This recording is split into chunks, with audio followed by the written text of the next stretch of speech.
ట్విట్టర్లో చాలా యాక్టివిటీ జరుగుతున్నది. అండ్ ఇన్ఫ్యాక్ట్ ఇది బంగ్లాదేశ్ జరిగిందే, అదొక రకమైన హెచ్చరిక భారతదేశానికి. ఇది మోదీ గవర్నమెంట్ కూడా హెచ్చరిక, కొంచెం జాగ్రత్త పడాలి అనేది అర్నబ్ గోస్వామి అనే స్టేట్మెంట్ లాగా ట్విట్టర్లో కూడా చాలా మంది సపోర్టివ్గా అంటున్నారు, జాగ్రత్తగా ఉండాలి మనం అనేది. సో దీంట్లో మీ అబ్జర్వేషన్ ఏంటి దీని మీద? Actually deep state of America, యుఎస్కి సంబంధించినటువంటి ఆ డీప్ స్టేట్ ఎలా వర్క్ చేస్తుంది, ఎలాంటి అంశాలు ఉంటాయి అనే విషయంలో గత 10 సంవత్సరాలు చాలా చర్చ నడుస్తోంది. ఒక రకంగా చెప్పాలంటే అది క్షేత్రస్థాయిలో చర్చ కాకపోవచ్చు కానీ, బట్ ఇంటెలెక్చువల్స్ లెవెల్లో అయితే అద్భుతమైన చర్చ నడుస్తోంది. అమెరికన్ డీప్ స్టేట్ ఎలా వర్క్ చేస్తుంది ఏంటి అనేది. జార్జ్ సోరోస్ కావచ్చు, లేకపోతే కొన్ని ఫౌండేషన్స్, రాట్షైల్డ్ ఫ్యామిలీ లాంటివి కావచ్చు, ఫోర్డ్ ఫౌండేషన్ ఇలాంటి చాలా, ఆమ్నెస్టీ ఇంటర్నేషనల్ ఇట్లాంటివి ఉన్నాయి. అసలు ఎలా వర్క్ చేస్తుంది అనేది చాలా మందికి మనము ఈవెన్ నేషనలిస్ట్ హబ్లో కూడా చాలా వీడియోల ద్వారా చెప్పాం మనం. బట్ మొన్న బంగ్లాదేశ్లో షేక్ హసీనా నిష్క్రమణ తర్వాత ఆమె సడన్ గా ఒక పెద్ద నిరసనలు రావడము, షేక్ హసీనా ఆ దేశం వదిలిపెట్టి భారతదేశానికి వచ్చి తలదాచుకోవడము చూసిన తర్వాత అమెరికన్ డీప్ స్టేట్ ఎలా వర్క్ చేస్తుంది అనే విషయంలో ఇప్పుడు అందరికీ క్వశ్చన్స్ వచ్చాయి. ఏం జరుగుతోంది అసలు అనే క్వశ్చన్స్ మొదలైనాయి, అనుమానాలు కూడా వచ్చాయి. అండ్ ఆ తర్వాత జరిగిన పరిణామాలు చూస్తే, అంటే ఆగస్ట్ 5th రోజు షేక్ హసీనా ప్రభుత్వం పోయి, షేక్ హసీనా అక్కడి నుంచి భారతదేశానికి వచ్చింది. ఆ తర్వాత ఒక యుఎస్కి సంబంధించినటువంటి డిప్లొమాట్స్ అయితేనేమి, లేకపోతే కాన్సులేట్లో ఉండేటువంటి కాన్సుల్ జనరల్స్ అయితేనేమి, వీళ్ళు ఆయా రాజకీయ పార్టీల నాయకుల్ని కలుస్తూ ఉండడం. సో ఆగస్ట్ 5th రోజు షేక్ హసీనా ఇక్కడికి వస్తే, ఆగస్ట్ 12th రోజు జెనిఫర్ లార్సన్ ఎంఐఎం అధినేత ఓవైసీని కలిశారు. జెనిఫర్ లార్సన్ ఎవరు అంటే యుఎస్ డిప్లొమాట్. ఆవిడ తను హైదరాబాద్ లో ఉన్నటువంటి కాన్సుల్ జనరల్ గా పనిచేస్తున్నారు. ఆమె కలవడం లెక్క కాదు, ఆమె చాలా మందిని, యాక్చువల్లీ చాలా మంది కాన్సులేట్ లో ఉండేవాళ్ళు, డిప్లొమాట్స్, ఆయా రాజకీయ పార్టీల నాయకుల్ని, సివిల్ సొసైటీలో ఉన్న వాళ్ళని కలవడము జరుగుతూనే ఉంది, దశాబ్దాలుగా జరుగుతూనే ఉంది. కానీ ఈ ఆగస్ట్ 5th షేక్ హసీనా నిష్క్రమణ తర్వాత కలవడం కొంచెం కీలకంగా కనబడుతోంది. అండ్ నెక్స్ట్ ఆవిడే ఈవెన్ రేవంత్ రెడ్డిని కలిశారు, చంద్రబాబు నాయుడు గారిని కలిశారు. చంద్రబాబు నాయుడు గారిని కలిసిన తర్వాత స్పుత్నిక్ అని రష్యన్ న్యూస్ ఏజెన్సీ వాళ్ళు ఒక స్టోరీ రాశారు.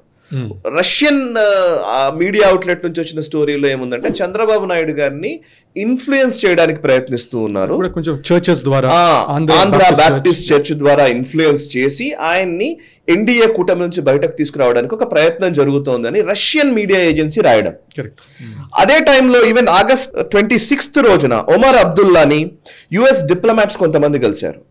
కశ్మీర్లోని గుప్కర్ రోడ్లో ఉన్నటువంటి తన నివాసంలో ఆయన కలిశారు. సో ఇవన్నీ క్వశ్చన్ మార్క్స్ రేజ్ చేస్తున్నాయి. వీటన్నిటికీ కారణం ఏంటి అంటే, ఈవెన్ అర్నబ్ గోస్వామి గురించి మీరు ఇప్పుడు కోట్ చేశారు కాబట్టి, అర్నబ్ గోస్వామి కోట్ చేస్తున్న అంశాల్లో చాలా కాలంగా కొంతమంది ఈ ప్రయత్నాలు చేస్తున్నారంటే, ఆర్గనైజర్లో ఒక స్టోరీ కూడా వచ్చింది డొనాల్డ్ లూ గురించి. డొనాల్డ్ లూ ఎవరైతే ఉన్నారో ఆయన సెప్టెంబర్ 2021లో ఆయన bureau of south and central Asian affairs కి, అమెరికాలోని యుఎస్ స్టేట్ డిపార్ట్మెంట్ లోని bureau of south and central Asian affairs కి అసిస్టెంట్ సెక్రటరీగా పనిచేస్తున్నారు. డొనాల్డ్ లూ చాలా వివాదాస్పదమైనటువంటి వ్యక్తి.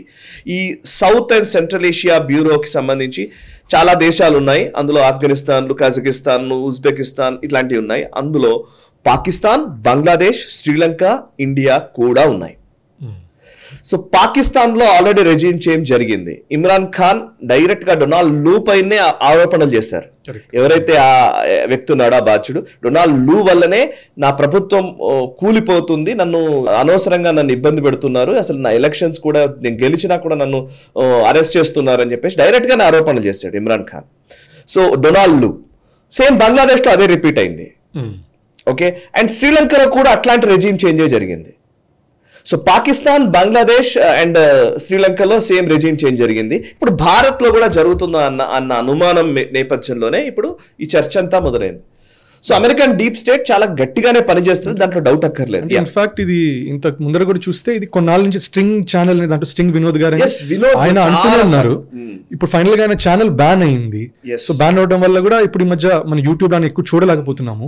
కానీ ఇదే మీరు చూస్తే అర్నబ్ గోస్వామి అనేది ఏంటంటే, మెటా, ఫేస్బుక్, మార్క్ జకర్బర్గ్ కూడా ఆయన ఒప్పుకున్నారు, ఆయన దాన్ని నేను కూడా దీంట్లో ఈ డీప్ స్టేట్ లో సపోర్ట్ చేస్తున్నాను ఆయన ఒప్పుకున్నారని, అలా గూగుల్ ఇన్వాల్వ్ అవుతుందని. సో అందుకని ఇట్లాంటి వాయిసెస్ టెక్ ప్లాట్ఫామ్స్ కూడా ఇన్వాల్వ్ అవ్వడం వల్ల కొంచెం స్టైఫుల్ అవుతుంది. అంటే అంత పవర్ ఉందా అని అంటారా? అంటే ఏమని అంటారు? 100%. మెటా ఏదైతే ఫేస్బుక్ మార్క్ జకర్బర్గ్ ఉన్నారో, జకర్బర్గ్ అనేక సార్లు అపాలజీస్ చెప్పారు యుఎస్ కాంగ్రెస్ లో ఇంతకు ముందు అసలు ఈ ప్రైవసీ విషయంలో అండ్ నిజంగా సీక్రెసీ మెయింటైన్ చేసే విషయంలో, ఎవరెవరికి డేటా ఇస్తారు అన్న విషయంలో అప్పుడు ఒకసారి అపాలజీస్ చెప్పాడు.